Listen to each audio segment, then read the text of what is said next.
सुप्रभात बच्चों। आज हम लोग पाठ 7 के दूसरे पाठ को पढ़ेंगे इस वीडियो में। तो चलिए शुरू करते हैं। उस रात देवकांत लौटे तो गौड़ी ने कहा, पिताजी बापू आ रहे हैं परसों, आप मुझे उनसे मिलवाने ले चलेंगे ना।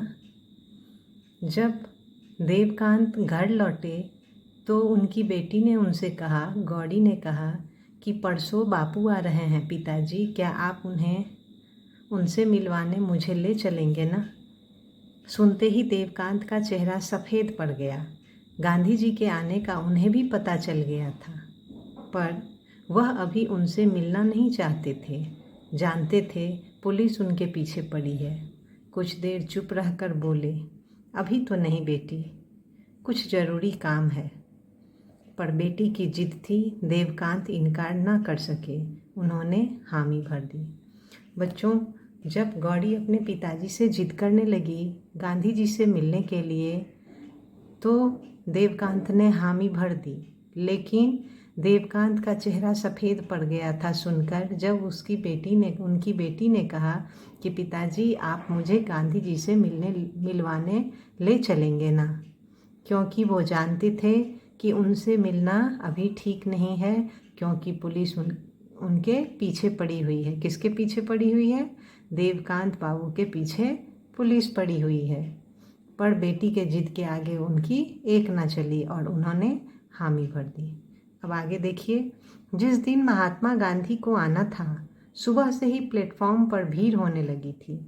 सभी उनके दर्शन करना चाहते थे। देवकांत भी एक ओर खड़े थे। गौड़ी उनके कंधे पर बैठी थी। उनके हाथ में एक छोटी सी टोकरी थी जिसमें केले, संतरे और चीकू थे। लोगों का उत्साह फूट पड़ा था। वे महात्मा गांधी की जय जयकार कर रहे थे, भारत माता की जय के नारे लगा रहे थे। जब गांधी जी के आने का पता लोगों को चला तो लोग भीड़ में इकट्ठा हो गए थे। बहुत से लोग प्लेटफॉर्म पर आकर खड़े हो गए थे, जो उन्हें पता था कि ट्रेन से गांधी जी आने वाले हैं।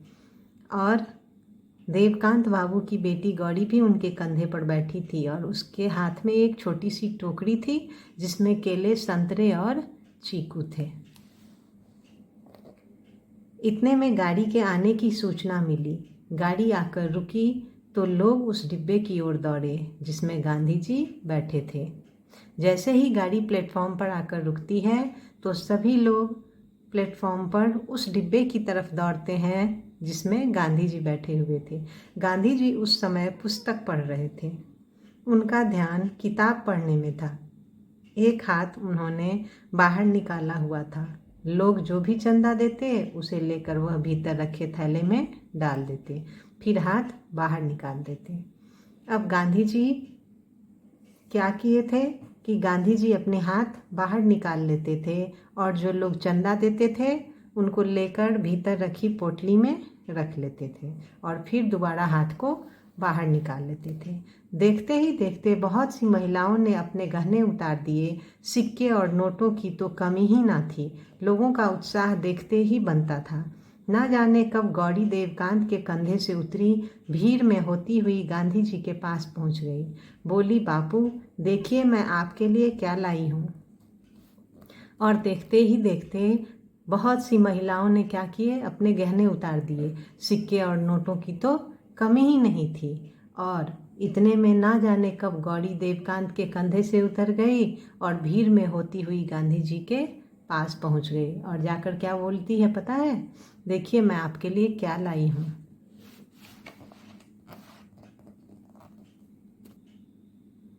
बापू ने किताब एक ओर हटाई, मुस्कुराकर कहा, तो लाओ ना।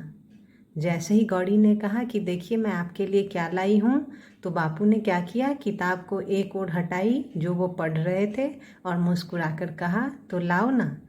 ऐसे नहीं बापू, पहले आप बाहर आइए, गौड़ी ने इठलाकर कहा।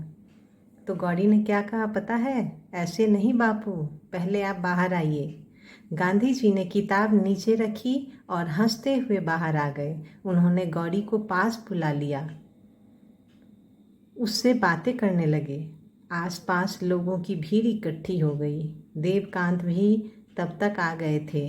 बापू बापू, ये मेरे पिताजी हैं, गौरी ने कहा। अब भीड़ में क्या हुआ कि देवकांत भी उनके पास आ गए थे गांधी जी के। तो गौरी पिताजी पिताजी कह के बुला रही थी और बापू से कहा कि ये हमारे पिताजी हैं। अब आगे क्या हुआ जानते हैं बच्चों आप? गांधी जी ने देखा तो देवकांत की शक्ल उन्हें कुछ कुछ पहचानी लगी।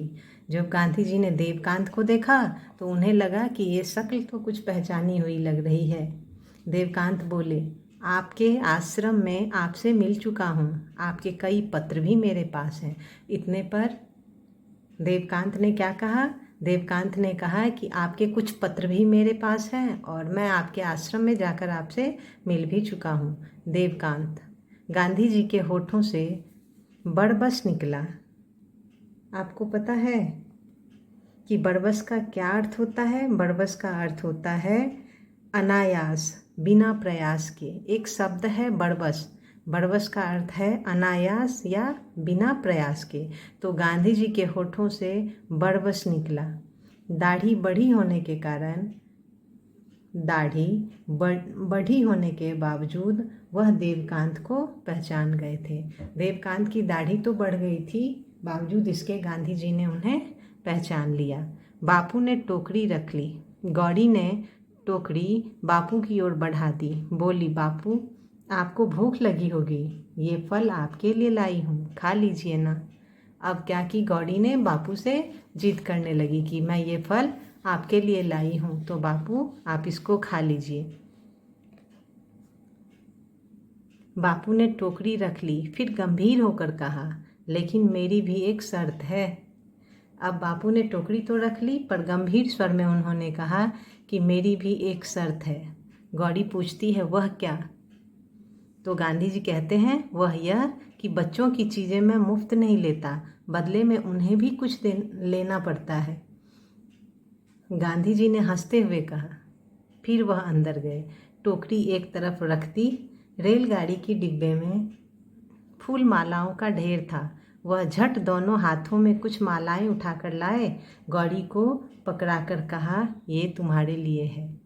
अब गांधी जी ने कहा कि मैं बच्चों के सामान मुफ्त में नहीं लेता, तो बदले में तुम्हें भी कुछ लेना पड़ेगा।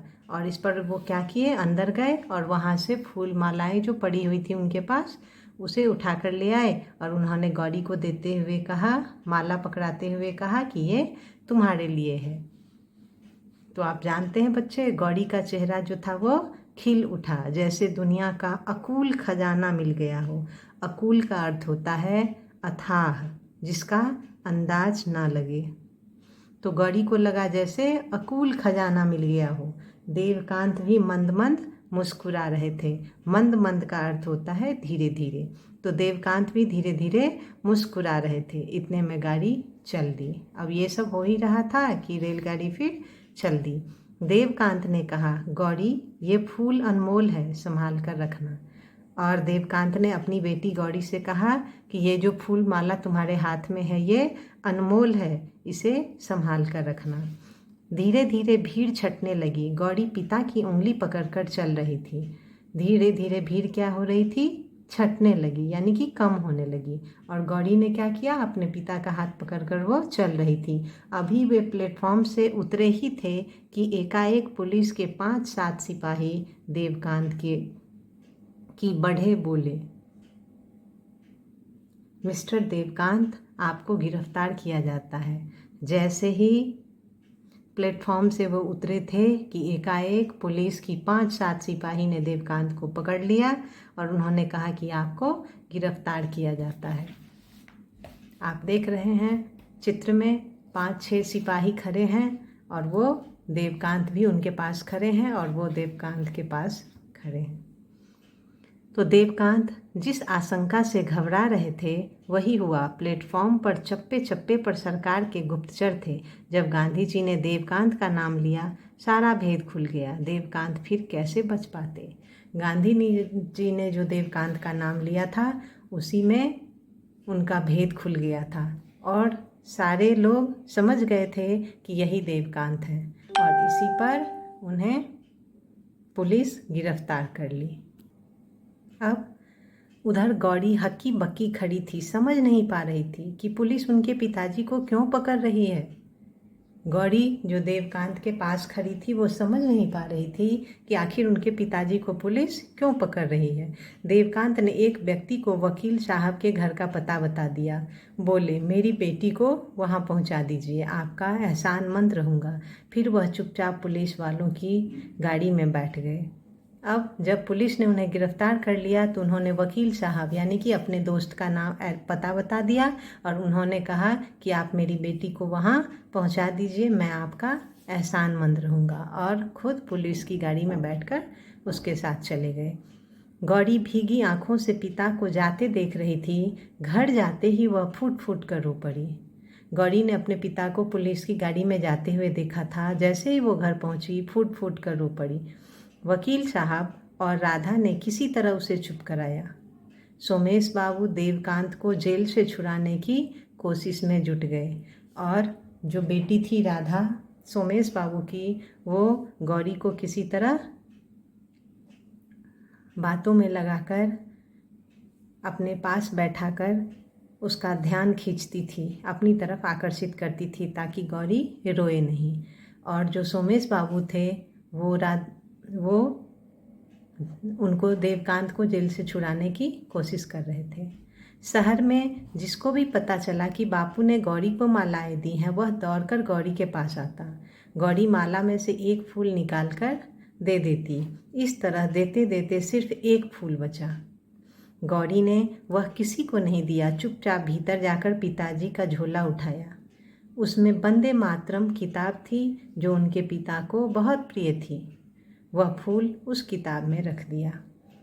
अब जैसे ही लोगों को पता चला कि गौरी को गांधी जी ने माला दिया है तो लोग आते थे और एक एक फूल करके मांग के उससे ले जाते थे। इस तरह से गौरी ने सबको मालाओं में से एक एक फूल निकाल कर दे दिया। लेकिन अंत में जब एक फूल बचा तो उसने क्या किया कि अपने पिताजी के झोला में, जिसमें वंदे मातरम किताब थी जो उनके पिताजी को बहुत प्रिय थी, उसमें उसने उस फूल को रख दिया। ठीक है, अब देखिए आगे क्या हुआ। अब गौरी गुमसुम यानी कि उदास थी, तो उदास रहने लगी। दिन भर चुपचाप बैठी कुछ सोचती रहती। कभी कभी कातर होकर पूछती, मेरे पिता का क्या कसूर था, कब वह जेल से छूट कर आएंगे।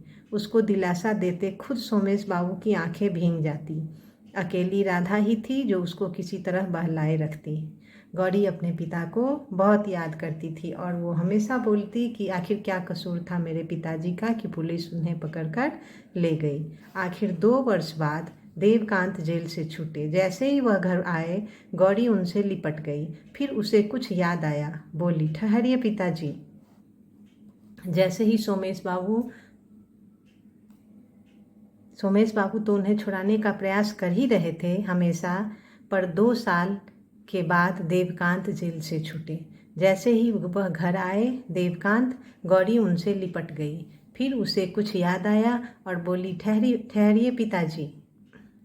वह दौड़कर भीतर गई और किताब उठा लाई। देवकांत ने देखा उसमें गेंदे का सूखा फूल रखा हुआ था। उन्होंने गौरी की ओर देखकर पूछा, यह क्या बेटी? गौरी अंदर गई और वह किताब लेकर आई जिसमें उसने वह गेंदे का फूल रखा था और वो अपने पिताजी को दिखाती है। तो उसके पिताजी पूछते हैं कि ये क्या है बेटी? गौरी बोली, गांधी जी ने फूल मालाएं दी थी ना, एक एक फूल सब ले गए, लेकिन एक फूल मैंने बचा लिया आपके लिए। आपने भी तो भारत माँ की आज़ादी के लिए कष्ट सहे हैं। देवकांत ने गौरी को उठाकर गले लगा लिया। उनकी आंखें छल छला उठी थी। तो बच्चों,